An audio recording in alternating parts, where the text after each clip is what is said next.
वृंदावन में रहने की इतनी सुंदर सुंदर विधियां बताई हैं हमारे शास्त्रों ने। मैं रोज एक पद वृंदावन का लेता हूं। आज का जो पद था भगवत रसिकदेव जी का, हमारो वृंदावन उर और मतलब मन। मन में हमारे केवल वृंदावन है और वृंदावन ही भर रहा है। और एक अर्थ यह भी है कि वृंदावन के अलावा और कोई नहीं है, केवल वृंदावन है। कैसा है वृंदावन? बोले माया काल तहां नहीं व्यापे। माया का प्रभाव यहां हो नहीं सकता। यहां तो केवल एक ही का प्रभाव चलता है, प्रेम का। यहां माया का अधिक प्रभाव नहीं, और अधिक प्रभाव माया का हो रहा है तो इसका मतलब है कि आप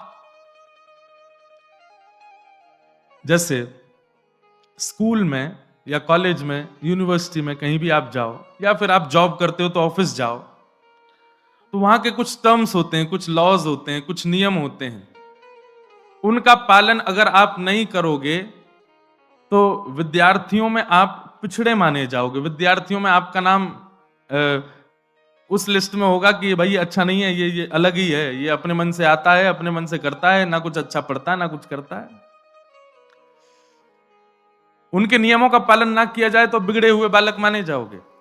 ठीक वैसे ही वृंदावन आकर के भी यदि माया आप पर प्रभाव डाल रही है तो इसका मतलब आपने वृंदावन के नियमों का पालन नहीं किया, इसलिए माया का प्रकाश हो रहा है। क्योंकि यहां माया प्रभाव नहीं डाल सकती। माया काल तहां नहीं व्यापे, जहां रसिक सिर मोर, हमारो वृंदावन उर ओर।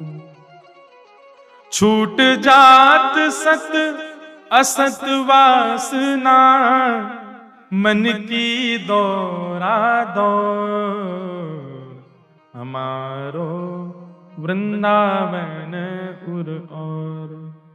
बड़े बड़े साधक जिन्होंने काशी में रह करके, बद्रीनाथ में रह करके, हिमालय में जाकर के साधनाएं की, और उन साधनाओं में भी कहीं ना कहीं अपने आप को विफल माना, वही साधक जब वृंदावन आए तो वृंदावन आकर के बोले जो मन हमारा कहीं हिमालय पर भी नहीं लगा वो मन वृंदावन में लगा।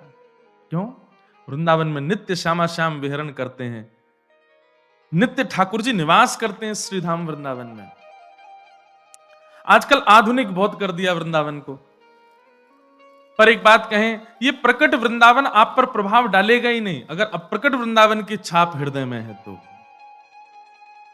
और हमारी गति ये प्रकट आधुनिक वृंदावन नहीं है। हमारी गति, हमारी स्थिति, हमारा गंतव्य वह निज निकुंज का वृंदावन है,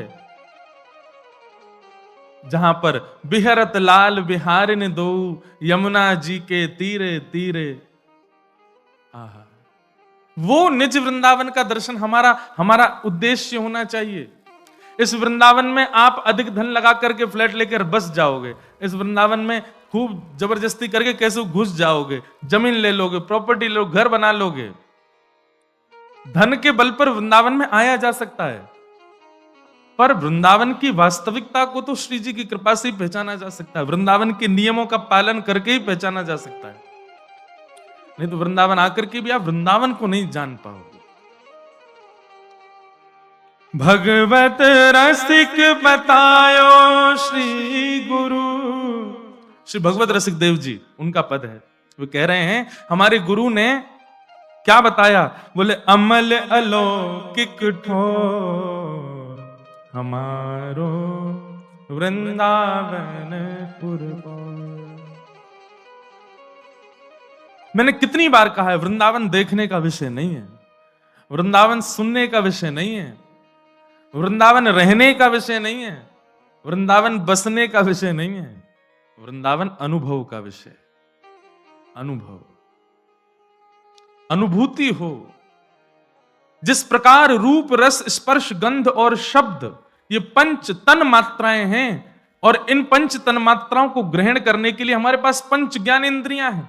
वृंदावन पंच तन मात्राओं से प्रवेश करेगा। रूप, रस, स्पर्श, गंध और शब्द। वृंदावन में रूप क्या है? बिहारी जी, राधा वल्लभ जी, राधा, ये वृंदावन का ही रूप है। रस, यहाँ के संत जनों के, यहाँ के वैष्णव जनों के, यहाँ के रसिक जनों की वाणी से निकले हुए जो शब्दावलियां हैं वही यहाँ का रस है। वास्तविक में रस व्यंजन नहीं है, यहां का रस तो कथामृत ही है। स्पर्श, वृंदावन में बहने वाली ब्यार, अब देखो आप चाहे दुनिया के किसी कोने में रहते हो, वहां की हवा हवा है, पर वृंदावन की तो हवा भी प्रसाद है, क्योंकि जे भी बिहारी जी को छू के आ रही है, राधा रमन जी को छू के आ रही है, राधा वल्लभ जी को स्पर्श करके आ रही है। और शब्द श्री राधा, वृंदावन का यही शब्द है, श्री राधा। रूप, रस, स्पर्श, गंध और शब्द, पांचों से वृंदावन आपके भीतर प्रवेश करता है। पर वृंदावन को प्रवेश कराने के लिए उसके नियमों का पालन करो। और नियम सब रसिक संतों ने, जनों ने, सबने बताए हैं, कैसे वृंदावन में रहना चाहिए, किस प्रकार की भावना होनी चाहिए। तो यह वृंदावन है। जिस वृंदावन में ठाकुर जी भी भूल गए कि मैं परमात्मा, वो वृंदावन। और प्रेम, प्रेम इज इक्वल टू क्या? बहुत सारे उदाहरण दिए हैं, लेकिन आज एक और सुनो, जो आपके बाह्य स्तर को, आपकी उपलब्धियों को, आपकी श्रेष्ठताओं को, जिससे संसार रीझता है, उसको जो विस्मृत करा दे, उसको जो भुलवा दे और आपको सहज स्वरूप प्रदान कर दे, वही प्रेम है। जिस प्रेम के जीवन में आने के बाद भी आप सहज नहीं हुए, जिस प्रेम के जीवन में आने के बाद भी आप सरल नहीं हुए, आपका क्रोध कम नहीं हुआ, वो प्रेम नहीं है। कहीं डांटने मत लगना अपनी पत्नी को, देख मेरा क्रोध कम नहीं हुआ, तू मेरे जीवन में आ गई लेकिन क्रोध कम नहीं हुआ, जरूर प्रेम नहीं है। ऐसा नहीं, कमी आप में ही है। भाई थोड़ा तो प्रयास आपको भी भूलने का करना पड़ेगा कि मैं कौन हूं। वाह, ठाकुर जी भूल गए वृंदावन में कि मैं परमात्मा हूं, और ऐसी ऐसी लीला कर रहे हैं सब ब्रजवासियों के साथ, यशोदा मैया के साथ। सब देख करके, सुन करके सब आनंद मग्न हो रहे हैं। क्यों? क्योंकि वृंदावन में प्रेम है, ब्रजवासियों में प्रेम है।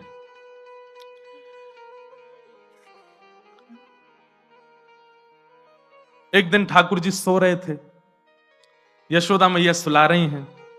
सूरदास जी ने उन कहानियों का भी वर्णन किया है जो कहानियां यशोदा मैया लाल जी को सुनाती। आहा, बहुत सुंदर भाव है।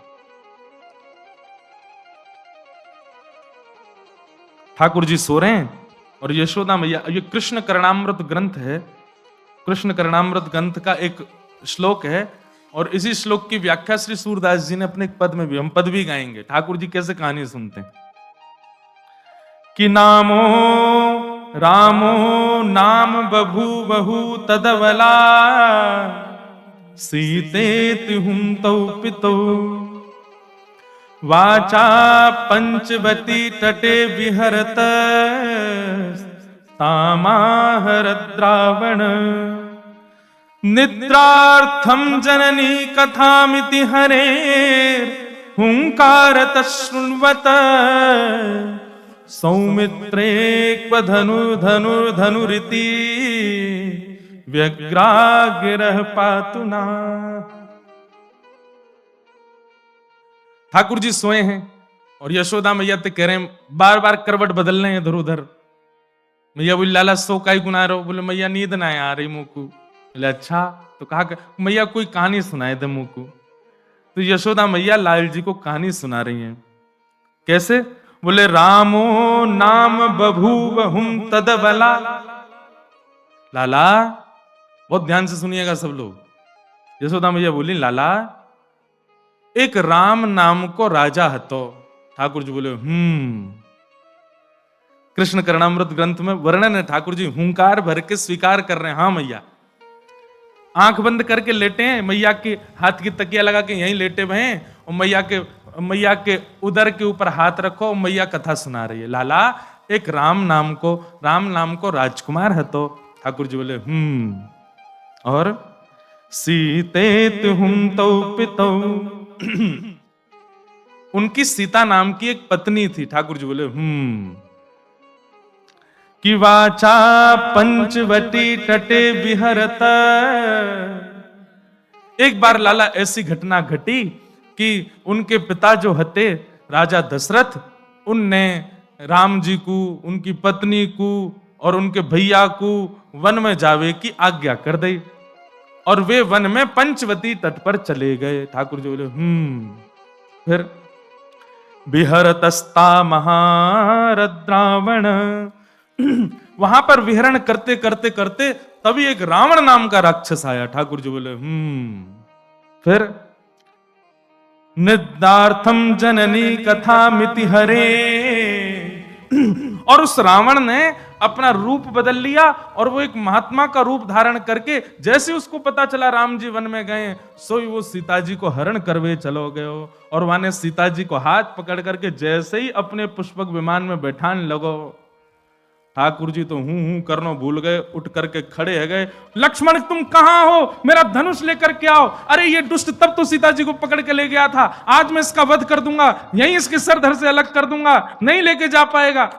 मेरा धनुष कहां है, मेरा धनुष कहां है। यशोदा मैया घबरा गई, लाला का है गो, अरे मेरो लाला का है गो, गोद में भरे। नहीं मैया दूर हटो, आज मैं इस रावण को नहीं छोड़ूंगा, ये तब तो लेके चला गया था मेरी सीता जी को। अरे लक्ष्मण तू कहां चला गया, मेरा धनुष लेके आ। मैया ने गोद में अंक में भर के कस के ठाकुर जी को हृदय से लगाया। अरे नहीं नहीं लाला, नहीं नहीं नहीं, अरे लाला तू तो कन्हैया है, तू राम नहीं है, तू राम नहीं है, तू कन्हैया है। ठाकुर जी तुरंत शांत होने लगे। सौमित्रे कुब धनु धनुरिते व्याज्ञा के रह पातु न। ठाकुर जी मनी मन सोचने लगे, अरे अभी पोल खुल जाती सबरी। हाँ मैया फिर कहा भाई, बोले ना ना अब ये कथा ना सुनाऊंगी तो अरे तू अभी धनुष बाण लेके भग जा तो रावण को वध करवे। ऐसे ठाकुर जी की मधुर लीला हो रही है, विस्मृत हो जाता है। ये यही बात तुम समझाना चाह रहे हैं कि परब्रह्म जो सदा अपनी सत्ता में रहते हैं वो कैसे भूल सकते हैं। प्रेम में विस्मृत किया जा सकता है, हुआ जा सकता है, अपनी स्थिति से परे हुआ जा सकता है। ऐसे ठाकुर जी रात में मैया के पास सोते हैं। मैया से रोज के मैया वो रावण हरण करके ले गो, बाकी बात कहा भय हो। मैया बोली या के आगे नहीं बताऊंगी, बाद ना तो तू ऐसा रुद्र रूप में आ गए हो, अब जाने कहा करेगो। नई नई कथाएं मैया सुनाती हैं, और कथा क्या सुनाती हैं, यही सब पदों से भरे हैं। कभी बताती हैं, बोले लाला एक परशुराम नाम के भगवान हते। ठाकुर जी फिर कहे सब है तो मैं ही। लाला एक बराह नाम के भगवान हते। ऐसे ठाकुर जी के दशावतारों की अलग अलग कथा यशोदा मैया सुनाती हैं, और ठाकुर जी बड़े प्रेम में उन्मत्त होकर के मैया से कथा सुनते हैं। और जहां ठाकुर जी सो जाते हैं, अगले दिन फिर मैया से कहें मैया वाक्य बात कावे हो, वाक्य बात बता। ऐसे ठाकुर जी की मधुर लीला चल रही है, और यशोदा मैया आनंद से ठाकुर जी को सब भाव करा रही हैं। आहा कि वत्सान मुंचन क्वचिद समय क्रोश संजात हास स्तेयम स्वादत्तधिपयः कल्पितैस्तेय योगैः मरकान भोक्षण विभजति सचेन्नात्रिभाण्डं भिनत्ति द्रव्यालाभे सग्रह कुपितो यात्युपक्रोशतोकान। बहुत सावधानी से सुनो। ठाकुर जी की लीला सुना रहे हैं। भगवान कैसे हैं, सब ग्वाल बालों के संग खेलते हैं, और खेलते खेलते ग्वाल बाल कभी रोने लग जामे, कभी गिर जामे तो जोर जोर से चिल्लाने लगे। ठाकुर जी से कहें लाला तू इतनी जोर से मत खेले कर, हमारे लग जाए। ठाकुर जी बोले अब खेल में ये देखूंगा कि जोर से खेलूं आराम से खेलूं। और भैया हम सबरे गोकुल में रहे, गोकुल में असंख्य गैया हैं, गैयान को दूध पी पी करके हम सबरे बढ़िया आनंद में भरेंगे, तुम सब दूध ना पियो करो। सब ग्वाल बाल बोले लाला तू तो राजा को छोरा है, तेरे काजे तो सब दूध की व्यवस्था है, हम तो छोटे मोटे ग्वाला हैं, हमें तो अपनो सबरो गौरस मथुरा भेजनो पड़े, और मथुरा भेजवे के कारण हम लोगन को पीवे को ना मिले। ठाकुर जी मन में विचार करने लगे, बोले भैया ये गौरस, गैया के पालक हम, गैया चरावे हम, दूध निकाले हम, और गौरस ले जाए मथुरा वाले, और ये कंस के यहां जानो पड़े सब कर के रूप में। ठाकुर जी को ये बात सुन के बहुत अच्छा नहीं लगा, भगवान ने तुरंत कहा कि भाई अभी तुम बालक हैं, अभी हम समझाएंगे तो कोई हमारी बात मानेगा नहीं, या सो बढ़िया एक काम करो, चोरी करो। ग्वाल बालन से बोले अब घर घर जाकर के चोरी करेंगे। ग्वाल बाल सब बोले बोले लाला तू जो कहोगे सो करेंगे, चोरी करवे की बात मत करे बस। और क्यों चोरी क्यों ना करोगे? बोले हमारी मैया के चोरी करवे तो ब्याह ना होवे। ठाकुर जी बोले शरीर तुम पे बनना है रहे हो, पतरे दुबरे पतर पूछरा से है गए हो। हमारी ब्रज भाषा में पतरे दुबरे को क्या बोलते हैं? पतर पूछरा। तो ठाकुर जी बेचारे पतरे दुबरे जितने इनके तन सुखा, नाम उनके नाम कुछ और है पर ठाकुर जी ने उनके नाम अपने आप धर दिए हैं। तन सुखा, वो तंत सुख हो गए हो पतरो सो तन सुखा। और एक है वो रोतो ही रेवा को नाम रख दियो मन सुखा। और एक है बेचारो बात कभी भी कहो अरे अपने घर तक चूल्हे क्या भोजन पा लाला हमारे घर में तो 4 ही लोग हैं, 4 कोई बने और बातें ज्यादा बने ना। ठाकुर जी बोले धन सुखा, ये तन सुखा मन सुखा धन सुखा। मधुमंगल श्री दामा, ठाकुर जी के खूब सारे सखा हैं, सब अपने आप नामकरण कर दिए ठाकुर जी ने। ठाकुर जी बोले चोरी करेंगे। ग्वाल बाल बोले लाला जो कहोगे सब करेंगे, चोरी ना करेंगे। ठाकुर जी बोले चोरी ना करोगे ना करेंगे, ना करोगे ना करेंगे। वो ठीक है, कल ते तुम सबरे अकेले खेलो, हम और दाऊ दादा अकेले खेलेंगे, आवे की जरूरत नहीं यहां पे। जैसे ही ठाकुर जी ने अपने से दूर जावे की बात कही, ग्वाल बाल सब परेशान है गए। लाला तू जो कहेगो सब करेंगे पर हमसे दूर जावे की बात मत कर, बता कैसे करनी है, कहां करनी है। ठाकुर जी बोले 3 सेना बनाओ, जल सेना, थल सेना, वायु सेना। बोले जल सेना कौन सी? बोले जहां भी चोरी करेंगे ये हमको कौन बताएगा? बोले वायु सेना। वायु सेना कौन है? बोले मरे कान भोक्षण बंदर सबरे। हाँ भाई तुम सबरे कूद कूद के छतन पे जाओ, ढूंढो घरन में कहां पे छीका पे मक्खन टंगो है, कहां पे दही टंगी है, और हमको सब आवाज कर करके बताए दो। वहां घर की तरफ सबसे पहले जल सेना जावेगी, जमुना जी में हेती भाई। और वायु सेना बंदर है, ये सब छतन पे कूद कूद के जाएंगे। और थल सेना हम है, हमारे संग 2-4 सखा चलेंगे आगे पीछे। ऐसे करके ठाकुर जी ने पूरी चोरी को पूरा निधान बनाया। बोले लेकिन वासों पहले अपने अपने घरन में करके देखो, पहले प्रैक्टिस करो। ठाकुर जी बोले कल मैं पहले अपने घर में चोरी करके तो देखूं कैसे होवे, फिर दूसरे के घर में जाएंगे। तो यशोदा मैया ने लाल जी के चरणन में ऐसे सुंदर सुंदर नूपुर पहनाए। ठाकुर जी सवेरे देर से उठे, जल्दी ना उठे।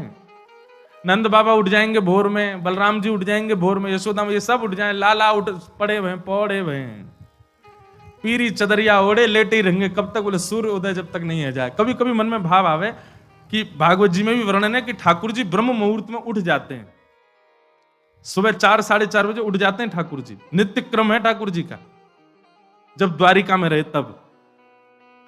तो ठाकुर जी ने मन में विचार किया होगा भैया इतनी जल्दी जल्दी उठ उठ के नींद बहुत अधूरी रह गई। सो कृष्ण लीला 11 वर्ष 56 दिन ठाकुर जी खूब सोए। हमारे बिहारी जी में आज भी ठाकुर जी आराम से ही उठे। अब जो देखो वृंदावन के हर मंदिर में एक एक भाव कृष्ण लीला का है। जैसे हमारे श्री राधा रमण लाल जी में वहां शाम को ठाकुर जी के गौधूली का भाव बहुत प्रसिद्ध है। ठाकुर जी की शाम को जब औलाई होती है, आरती होती है, उसमें ठाकुर जी के ये भाव रखा जाता है गैया चरा के आए हैं तो हाथन पे पाम पे और गालन पे एक वस्त्र को नेक गीलो करके या वहां में इत्र लगा के ठाकुर जी के हाथ पाम पहुंचे जाएं। पुजारी जी पहुंचेंगे, गोस्वामी जी क्यों? बोले लाला गैया चरा के आयो, सो धूल मिट्टी में है गयो। तम गोरजत छुरित कुंतल बद्धवरह वन्य प्रसून रुचिरे छड़ चारु हासम। इसलिए श्री राधारमण जी एक छड़ी भी रखते हैं अपने हाथ में। वहां गौधूली का भाव प्रधान है। भाव तो बहुत सारे हैं पर एक यह भाव। और हमारे बिहारी जी में ठाकुर जी के उत्थापन में कृष्ण लीला का भाव है। बोले लाला देर से उठेगा क्यों? लाला है छोटो सो, इतनी जल्दी थोड़ी उठेगा। 8 बजे उठते हैं सुबह, सब जगह मंगला बेला सब हो जाती है, दर्शनार्थी दर्शन कर करा के बाल भोग कर लेते हैं, तब बिहारी जी उठते हैं हमारे। साल में एक बार मंगला होती है बस, 2 बजे रात्रि में। कब? जन्माष्टमी पर। नहीं तो बिहारी जी आराम से उठेंगे, कोई जल्दी नहीं। वहां ठाकुर, और घंटी नहीं बजेगी आरती में, क्यों? जोर से घंटी बजा दी, लाला डर गो तो घंटी नहीं बजाएंगे। बिना घंटी की आरती होगा ठाकुर जी की, बिना घंटी की भोग प्रसाद पालें, क्यों? नंद जी के लाला हैं, नंद के घर के लाला हैं, घंटीन के लाला तो हमारे यहाँ हैं। नंद जी के लाला तो उनको भोग थोड़ी रखना पड़े, वो तो खुद कूद के आ जाए मैया की गोद में, मुख खवाओ भूख लगी है। नंद बाबा के संग में प्रसाद कैसे पावे ठाकुर जी वर्णन करें। बोले नंद बाबा स्वयं पावे, लाल जी गोद में बैठ जाएं, और गोद में बैठ के नंद बाबा कहेंगे लाला खाएगो ना, आप ही खाऊंगा, खुद खाऊंगा। और फिर अपने आप सब सामग्री लेंगे, कछु यहाँ गेर दे, कछु। नंद बाबा 3 बार नहामे दिन में, क्यों? वो 2 बार तो लाला ही बिगाड़ दे पूरा, खीर फैला दे, सब्जी फैला दे, कड़ी लगा दे दाढ़ी पे। ऐसे ये कुछ कुछ भावों से वृंदावन के मंदिरों में भी ठाकुर जी के बाल लीलाओं को रखा गया। वैसे तो बालक ही हैं सब वृंदावन के भाव में, पर कहीं निकुंज की उपासना है ना, निकुंज के ठाकुर जी तो कुमार अवस्था के हैं। हमारे श्रीनाथ जी में, वहां श्रीनाथ जी में ठाकुर जी का जब श्रृंगार होता है, तब ठाकुर जी के आगे बंटा भोग रखा जाता है। बहुत ध्यान से सुनना, बंटा भोग में प्रधान रूप से बहुत सारी चीज होती है, उसमें मिश्री होती है। वो मिश्री कैसी? हमारी आपकी जैसी हम खाते वैसी नहीं, मिश्री होगी गेंद जैसी बिल्कुल, वो बनाई जाती है स्पेशल नाथ द्वारा में। बोले काय को? बोले लाला अबई जो सेवा है रही है, ये 3.5-4 वर्ष के ठाकुर जी हैं, 2-4 ही दांत निकले हैं, मसूड़े इनमें खुजली हो गए ठाकुर जी के, तो क्या करें? बोले मिश्री ऐसी है, वहां को लेके खुजा ले अपने यहां पे। और श्रृंगार के समय भोग क्यों रखा जाता है? बोले कि लाला माने ना है, यशोदा मैया श्रृंगार करें, कभी इतकू भाग जाए, कभी उतकू भाग जाए, तो मैया सामने लाके सुंदर सुंदर आकृति की मिश्री बनाती है मैया। कोई गैया जैसी मिश्री, कोई सितारे जैसी मिश्री, कोई चंद्रमा जैसी मिश्री, कोई तोता जैसी मिश्री। क्यों? लाला को खिलौना बन जाए और पेट भी भर जाए, और यही में व्यस्त रहे, सो मैया जल्दी जल्दी श्रृंगार कर दे लाला को। हमने कथाओं में बताया, कभी आपके ठाकुर जी यदि श्रृंगार बहुत ज्यादा गेरते हों, तुरंत सामने भोग पधरा करके फिर श्रृंगार करो, नहीं घेरेंगे, पक्का है। और तब भी घेर दें तो समझ जाइयो आप ते नाराज हैं, कोई और मांग कर रहे हैं, वो मांग पूरी करो। और जिनके ठाकुर जी श्रृंगार नहीं घेरे हैं, जिनके ठाकुर जी कछु हरकतें ही नहीं कर रहे हैं, सोचो ठाकुर जी बहुत ही ज्यादा नाराज हैं। हरकत कर रहे हैं तो इतना मान लो कि हाँ, कम से कम चाह तो रहे हैं कि हम सुधार करें। कभी श्रृंगार नहीं गिरते, कभी उछलते नहीं, कभी कूदते नहीं अपने सिंहासन से, कभी हाथ पे फिसलते नहीं, समझो लाल जी बहुत ज्यादा ही नाराज है, बड़े व्यवस्थित रहते हैं। तो लाल जी के चरणों में यशोदा मैया ने छोटे छोटे नूपुर पहनाए हैं। क्यों? क्योंकि सुबह तो मैया तो चली जाए अपने कार्यान में, बार बार आवे बेचारी मैया, आके देखे लाला उठो कि नहीं उठो, उठो कि नहीं उठो। मैया को लगे मेरे कामन में बड़ो व्यवधान हो, ऐसा कहा करूं मुझको पता चल जाया करे कब उठो। सो ठाकुर जी के पैरन में ऐसी पायल पहनाई मैया ने, जैसे ही ठाकुर जी उठे सोई नूपुर की आवाज आ जाए, मैया दौड़ के आवे तुरंत लाला के पास। आज ठाकुर जी सवेरे उठे और पहले ही अपने पावन ने देखने लगे, बोले नूपुर बजे और मैया आई। सो कहा करें, तो दोनों हाथन से अपनो पाम पकड़ करके ठाकुर जी बिस्तर से उतर रहे हैं, और नूपुरन को पकड़ करके ठाकुर जी ऐसे ही चल रहे हैं जैसे कोई जीव चले ना, दोनों हाथ दोनों पैरन से। ऐसे ही ठाकुर जी ने दोनों हाथन से अपने पाम पकड़ लिए और पावन के नूपुरन को दबा करके कि स्वर नहीं निकले, इधर देखो सब लोग, और ठाकुर जी ऐसे ही चलते हुए जा रहे हैं। धीमे धीमे चलते कहां जा रहे हैं? जहां गौरस रखा है, दूध घी दही मक्खन आदि सब भंडार रखा है, वहीं पहुंच गए ठाकुर जी। और जैसे ही पहुंचे, पहुंच करके भगवान ने कि वाह भैया आज चलो प्रैक्टिस करें चोरी कैसे करी जाए। पहलो पड़ाव तो पूरा हो गया, ठाकुर जी पहुंच गए, और वहां पहुंच करके गौरस मटका खोल करके प्रेम स्वामे से मक्खन घी आदि निकाल करके पान लगे। और जैसे ही ठाकुर जी ने पानो प्रारंभ कियो, इतने में यशोदा मैया को नियम है एक देर में जाके देखें कि लाला उठो कि नहीं। यशोदा मैया दौड़ करके गई, जाके देखो लाला उठो कि नहीं, देगी तो महाराज मां तो बिस्तर पे, लाल जी है ही नहीं। अब तो मैया घबरा गई, लाला कहां चलोगे? नूपुरन की आवाज नहीं आई मुंह को। मैया जैसी नेक दूर गई, गौरस भंडार में एक बार झांक करके देखो तो महाराज भीतर लाल जी तो प्रेम से एक मटका में से बढ़िया मक्खन निकाल निकाल करके प्रेम से पा रहे हैं, भोग लगा रहे हैं। यशोदा मैया पीछे खड़े खड़े देख रही है और अचानक से बोली लाला। अब जैसे ही मैया की आवाज सुनी ठाकुर जी घबरा गए, मटका पटका तो सब इधर उधर रह गए। हाँ मैया, कहा कर रहे हो? क्या सुना मैया? बोले मैंने तेरी बात सुनी। ठाकुर जी अपने प्रतिबिंब से, हाँ ये तो लीला बताई नहीं, प्रतिबिंब से बात कर रहे हैं भीतर ही।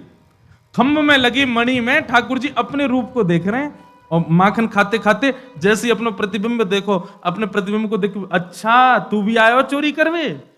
ठाकुर जी को लगी ये भी कोई ग्वाला है, चोरी आज सब चोरी कर रहे हैं अपने अपने घर में, तुझे भी आयो है। दारी के चुपचाप खाए लियो, कहीं मैया को अगर पता चल गई ना बहुत मारेगी।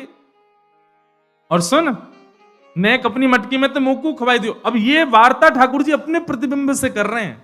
अब देखो विस्मृति की हद, कितना भूल चुके हैं ठाकुर जी की मैं पर ब्रह्म। अपने प्रतिबिंब से एक बालक भी अपने प्रतिबिंब, कभी देखा बालक को प्रतिबिंब में देखते हुए? वो अपने आप को देख करके कभी कभी आनंदित हो जाता है। और बालक तो कहा, वृंदावन में जो रहते होंगे उनने कभी देखो, बंदर कभी अपने आप को देखे प्रतिबिंब, तब देखो बंदर जब अपने आप को देखे प्रतिबिंब मतलब शीशा में, तब देखो। तो ठाकुर जी अपने प्रतिबिंब से बात कर रहे थे, बोले चोरी कर ले नहीं तो मैया बहुत मारेगी, चुपचाप चलो जाइयो। इतने में पीछे मैया आ गई, मैया ने आकर के सुन ली। बोले अच्छा लाला। ठाकुर जी तो घबरा गए। हाँ मैया, कहा करे ये चोरी कर रो? ना मैया चोरी ना कर रो। मैया आई तो फिर क्या कर रो? बोले चोर घुसे आओ घर में, या को भगा रहा हूं मैया। देख सामने अपने प्रतिबिंब को दिखा करके करें, मैया देख चोर घुसे आयो है, और देख मैया मेरे जैसो ही मोर पीछ लगा रखो, मेरी जैसी पीताम्बरी पहन रखी है और मेरो जैसो ही सांवरो है। और मैया जी चोरी कर रहा हूं मैं तो, या को भगा रहा हूं, भग जा नहीं तो तारी मैया मारेगी तो है। जैसे ही मैया पीछे आके खड़ी हुई तो वहां भी मैया का प्रतिबिंब दिखने लगा। ठाकुर जी बोले मैया देख या की मैया वो आ गई।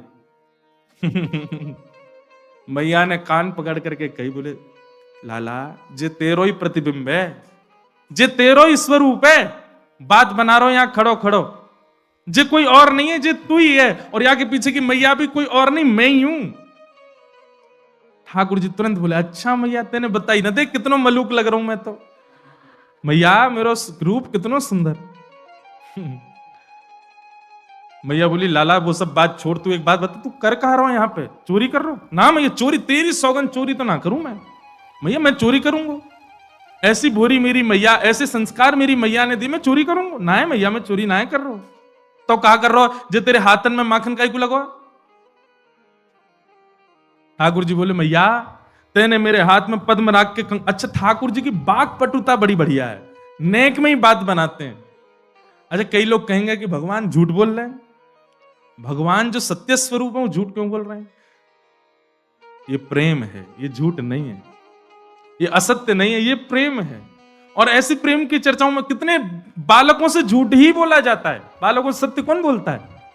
रोने लग जाए, अच्छा चल चल चल तुझे शाम को लेके चलेंगे घुमाने, बेचारे को छल बल से झूठ बोल के सुला देते हैं। झूठ तो बोलते ही है वो, क्योंकि प्रेम है वहां पर। ठाकुर जी बोले मैया तेने मेरे हाथ में ऐसे पद्मराग के कंगन पहना रखे हैं, मैं जैसे धूप में जाऊं खेलवे, धूप के किरण परवे से देख मैया मेरे हाथ जल गए कल। तो मेरा एक सखा है मन सुखा, वाने मुझसे कही लाला तेरे हाथ जल रहे हैं ना, तो एक काम करियो मक्खन में जाके अपने हाथन को बोर लियो, मक्खन लग जाएगा तेरा हाथ ठीक है जाएगा। मैया मैं तो चिकित्सा कर रहा हूं अपनी। अच्छा चिकित्सा कर रहा हूं? बोले हम बे, और तेरे मुंह पे कहां लग गई? हाथ जर गए पद्मनाग के कंगन, ते मुंह कैसे जरो तेरो? ये मुंह पे मक्खन काई को लगी है? ठाकुर जी बोले मैया तू बड़ी बोरी है। मैं ऐसे हाथ बोर के खड़ा हुआ, इतने में एक मक्खी आके बैठ गई मेरी नाक पे। अब बाकू मैंने उड़ावे खूब कोशिश करी, नहीं उड़ी, तो अंत में मुंह मुकते हाथ लगाने में पड़ो, मुंह पे लग गए। मैया बोली मुंह खोल के दिखाइयो। ठाकुर जी ने मुंह खोलो तो भीतर मक्खन लग गयो। बोले अच्छा हाथ में जलन है गई, नाक पे मक्खी बैठ गई, मुंह के अंदर कहा भयो? अरे मैया तू तो बड़ी भोरी है, हाथन में जलन है रही सो हाथ बोल लिए, नाक पे मक्खी बैठ गई सो मुंह पे हाथ लगा लियो। और मैया इतनी पास जैसी मक्खन आयो, मेरे मन में आई सवेरे सवेरे मेरी मैया उठ के दही मथे, वासो मक्खन ने इतनी मेहनत करके मैया मक्खन निकारे, और मैं वाकू खाऊं भी नहीं, मैं वाकू भूख भी नहीं लग, सो मैया मैंने नेक तेरो श्रम को मक्खन पा लियो। ठाकुर जी की बात सुन करके यशोदा मैया तो खूब नाराज भई। मैया बोली लाला तूने बहुत गलत काम किया, चोरी करे तू। मैया नाराज है कि रूठ के बैठ गई। ठाकुर जी बार बार जामे, जहां ठाकुर जी खड़े जाए मैया मुंह फेर खड़ी है जाए, दूसरी तरफ करी तो दूसरी तरफ मुंह फेरे बैठ जाए। ठाकुर जी गोद में चढ़ गए और मैया से कह रहे मैया मेरी बात सुन ले। बोले कहा, और सौगंध खा के कह रहा हूं मैया अब चोरी ना करूंगा। पर मैया वाके बदले मुंह को कछु चाहिए। बोले कहा चाहिए? पर सांची कह कब लावेगी मुंह तो दुल्हन गोरी। मैया आज से चोरी करना बंद, पर वाके बदले मुंह को एक सुंदर सी छोरी तो मेरो ब्याह करा दे। मैया बोली 2.5 बरस को भयो लाला अभी तू। अरे नहीं बड़ो तो जब मैया, तू कब करेगी? बूढ़ो हो जाऊंगा तब करेगी, अब उम्र है गई मैया मेरी, अब मेरा ब्याह करा दे। अच्छा अब ही करा, आ जाइए। मैया एक बात तो समझाऊं। बोले कहा, मैं जब ब्याह करवे जाऊंगा ना, बलदाऊ संग न ले जाऊं। काय को या दाऊ दादा काय को ना लेके जाओ? अरे मैया मैं सांवरो और जी गोरो, कहीं बहू ने या को मुख देख लियो और बाकी मन में आ गई मैं तो गोरे ते करूंगी ब्याह, और कहीं मेरे गले में बरमाला डलते डलते दाऊ दादा के डाल दी तो मैया मैं तो बहुत रोऊंगा, मैं तो बहुत परेशान होऊंगा। मैया एक बात तो समझाऊं, बलदाऊ संग न ले जाऊं। मोए गोरो दुल्हा बनाए दी जो कहूं, हंसे न वहां की छोरी। पर सांची कह कब लावेगी मुंह को तू दुल्हन गोरी।